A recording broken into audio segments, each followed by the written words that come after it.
Hey, what's up everybody? My name is Moss, and in this video, I want to talk to you about how you can make yourself recession-proof as a tech worker.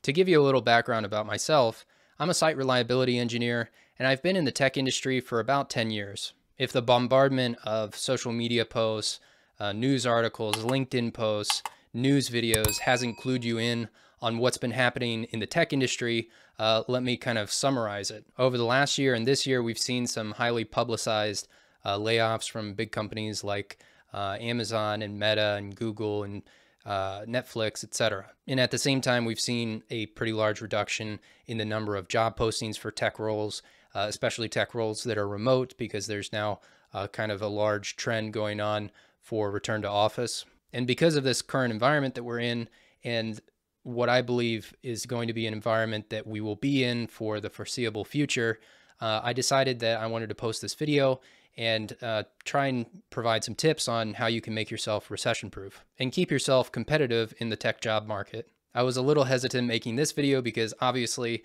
if I make a video about being recession proof, then I better not get fired myself, and I could always be laid off in, tomorrow or next week or something like that. And then I'd have to post an updated video about how I got laid off, and I'd be eating crow in that video. So I guess I was taking a little bit of risk making this video, but I think that I have enough experience to provide some useful tips to keep yourself competitive in this job market. So let's get down to the tips that I have, starting with Upskill. In both good economic times and bad times, you should be consistently upskilling yourself in areas that you're already good at, and also areas that you might not be so good at, but are areas that you know are in demand in the job market. If you specialize as a back-end developer, continue honing your skills as a back-end developer and continue improving your skills in that area. At the same time, though, it's important to dedicate some of your time to diversifying your skill set. And to give you an example of diversifying your skill set, I started making these videos because I had just randomly been asked at my work to make like a screen recording of a particular tutorial in a tool that we hosted at work. And it turned out that like management really enjoyed that video, and I found out that I was kind of good at recording videos, screen sharing, and narrating tutorial videos.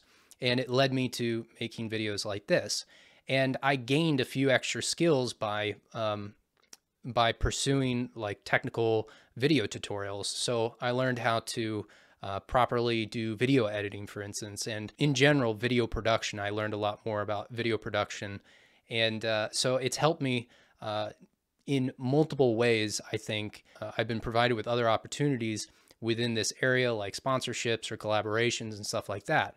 So diversifying my skill set actually helped quite a bit in my career. And that would be one example of where you can diversify, even in skills that you think are completely unrelated to what you're primarily doing or what your primary job function is. Don't try to master every skill that you pick up, but I think it's important to kind of do exploratory probing in different areas that you think that you might be interested in and that might also be in-demand skills. And you never know what you might find out about yourself and what you might find that you're really good at. You'll also want to pay attention to the job trends in your technical domain. So for instance, when I'm looking for job postings related to DevOps and site reliability engineering, I'm always taking a look at the keywords that they've included in the requirements section of the job posting to see if there's any tools or technologies that I haven't worked with. And if those tools and technologies start showing up really frequently in job postings, then it's kind of an indication to me that I should probably look further and do more research on whatever that technology is, so that I can remain competitive. So you do want to pay attention to job posting trends and what is generally trending in your technical domain. Now, this next piece of advice I think is probably the most important, or one of the most important, and is the primary reason that I made this video. When you join a new company, the only thing that you're bringing with you are the skills and the knowledge that can translate from one job to another. You're not going to bring any specific company-specific knowledge into a new job. Now, what do I mean by that? Well, when you join a company, you start to learn about how that company operates. You learn all of the levels at which you can be promoted. You understand the job taxonomy. You learn about how that company's architecture is implemented for their application. And to take an example, let's take Netflix, for instance. You might learn how Netflix logically groups all of its services, its back-end services. And although they might follow an industry common pattern for that, the specific implementation details are only relevant within the context of Netflix. And as you gain more experience in a company, let's say Netflix, you might start to be familiar with where documentation is stored, how to get things done. You know that if you need anything with networking done, you talk to Dave. If you need anything with security, you go and you talk to Alice. And so you have all of this company-specific knowledge, and that company-specific knowledge is valuable, but it only remains valuable within the context of that company. As soon as you leave the company, all of that company-specific knowledge, like knowing that you need to go talk to Dave for any networking questions, is pretty much rendered useless. It's not going to be relevant to any company that you're moving to.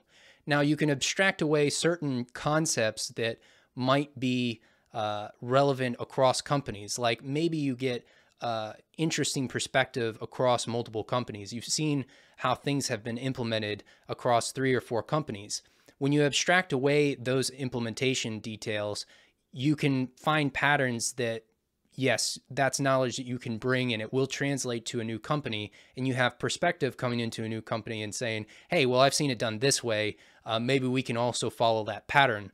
But in terms of specific implementation details, like I said, knowing that you need to talk to Dave for networking and all these specific,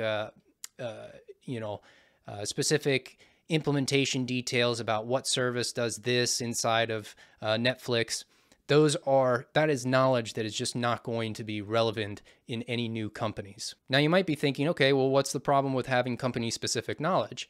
I think that it's totally fine to have company-specific knowledge, and you will gain value. And this only becomes a problem when you're looking for a new job.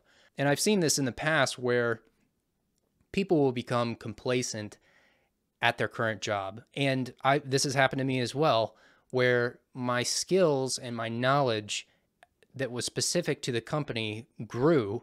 I gained more value within the company, but outside of the company, my value remained stagnant. I wasn't learning industry standard skills and technologies that would have helped me move to other jobs. And that did hurt my chances of getting a job at other companies. Now, you might also be thinking, well, if you're becoming more knowledgeable in company-specific knowledge and company-specific skills, then what's the problem with that? You're just more valuable to that company and less likely to be laid off in hard times. And personally, I think that's the exception to the rule. The only time that you're not going to be at risk of being laid off is if you're some developer who owns a legacy code base that you're the only one who understands that code base, and that code base is a critical piece of infrastructure for the company's product to function correctly. And without that code base, without that piece of infrastructure, there would be business discontinuity and your company's product wouldn't function. If it's in that critical path, then sure, the company is going to think twice about laying you off and they might keep you around. But that is the exception to the rule. Most of the time, if you're just an average worker like myself, you're going to be in the path of layoffs because you're not going to be so valuable that laying you off would cause a disruption to the business. There's very few people in any company that have that high amount of value. So if you take a look at this Venn diagram, on the left side, you have the value, your value within a company. And within that sphere, you have company-specific skills, domain knowledge, cultural fit for the company. And then on the right side, you have things that do not intersect with your the value within the company, and that's your value in the industry and across companies. And these technical skills and knowledge that lie in the intersection of these two spheres is what you want to maximize, because you're adding value not only within your company, but you're also adding value to your own personal brand that will help you when you interview for new roles. So what I would suggest is while you're working at your current job, you should be analyzing any task that you're doing and determining what part of that task or how you can modify that task in a way that will provide skills and knowledge that would be valuable to another company to make sure that you're remaining competitive, you're remaining marketable in the job market. Now, the other thing that I would suggest you do is pay attention to what's happening in the economy as a whole and also what's happening in your company's industry. So to give you an example, I used to work in the automotive industry for quite a few years.